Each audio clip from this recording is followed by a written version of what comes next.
Welcome everyone to night number 10 of my 31 Nights of Horror series. Tonight I'll be doing a quick review for my number 22 favorite horror movie of all time, and it's a classic. That movie is CREEPSHOW.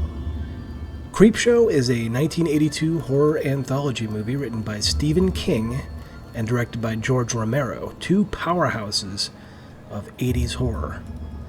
In addition, Tom Savini did the makeup and gore effects. A true trifecta of terror. The music in this is great as well and was composed by John Harrison, who also did the music for Tales from the Dark Side and Day of the Dead, one of my all-time favorite horror soundtracks. I actually had a piece from Day of the Dead as my ringtone for a while. There are 5 tales in CREEPSHOW, all of which are decent, but I thought I would rate them from my favorite to least favorite for the purpose of this review. My favorite of the 5 tales is The Crate, which begins at a get-together with some academic types, during which a professor by the name of Henry Northrop is being repeatedly emasculated and berated by his drunken wife Wilma, whom he daydreams about murdering. Back at the school where he teaches, a janitor drops a coin and discovers a crate labeled Arctic Expedition 1834. The crate is sealed up nice and secure with nails and heavy-duty locks. The janitor notifies a different professor, Dexter Stanley, about the crate, and the two of them decide to open it up to see what's inside. Unfortunately for them, they discover that inside is a huge Yeti-like creature that almost immediately devours the janitor, leaving only his boot behind.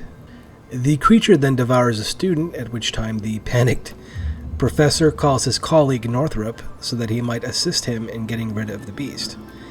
Northrop sees this as an opportunity to help him get rid of his nagging wife, and he lures her to the school. I won't give away the ending of the segment, but it's pretty satisfying. The effects and story arc definitely make this my favorite of the bunch.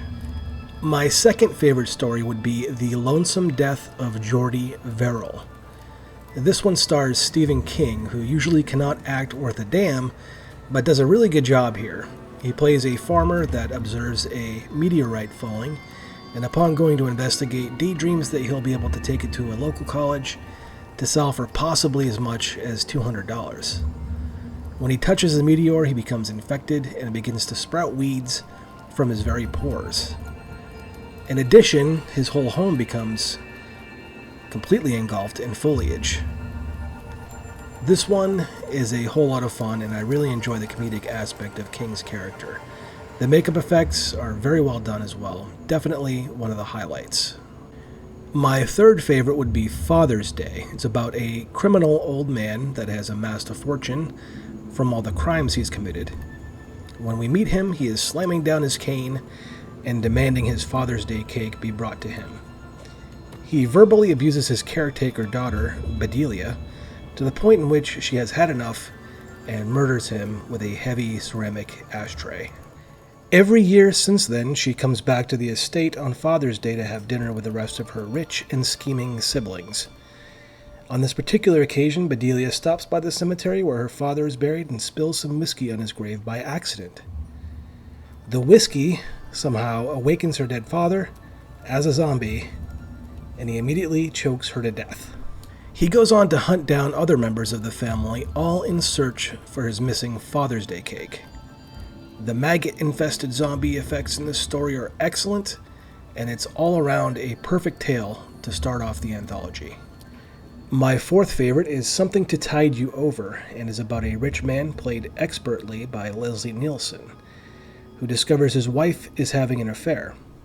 He concocts a plan to murder his wife and her lover, played by Ted Danson, in which he buries them up to their heads and watches them drown on direct video feed while the tide rolls in.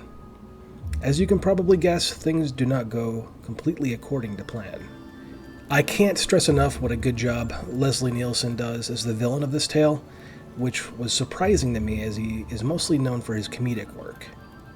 Finally, my number 5 is called They're Creeping Up on You, about a paranoid and evil old businessman named Upson Pratt. He never leaves his hermetically sealed apartment and only communicates by telephone. He begins finding roaches everywhere and berates his employees to get an exterminator out there to get rid of them. Things don't end up very good for Pratt as the roaches begin completely overwhelming him, leading to a very well done creepy crawly scene at the end of the segment that is sure to make your skin crawl, much like it does Pratt's. There is also a narrative storyline having to do with a drunken father finding a CREEPSHOW comic book in his son's room, which sets him off to the point where he strikes his son and throws the book in the garbage out in front of their house.